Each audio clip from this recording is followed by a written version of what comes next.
మీ ఆత్మలను రక్షించుటకు శక్తిగల వాక్యమును సాత్వికముతో అంగీకరించుడి. యాకోబు 1:21.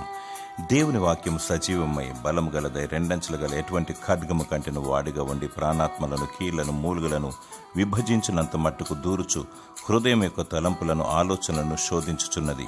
ఈ శక్తివంతమైన వాక్యాన్ని పొందుకోవాలనుకుంటే యేసు ప్రభు చెంతకు రావాలి, ఆయన చెంత నేర్చుకోవాలి. ఆయన సాత్వికుడును దీన మనస్సు గలవాడు. దేవుని వాక్యాన్ని సాత్వికంతో అంగీకరించాలి, తద్వారా మహత్కార్యాలు చూచెదవు.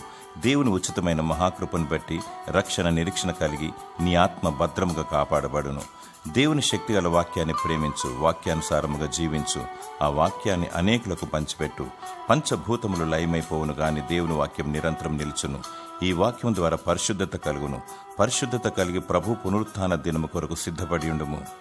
దేవుడు నీకు తన శక్తిగల వాక్యమును అనుగ్రహించి నీ ఆత్మను రక్షించునుగాక. ఆమేన్.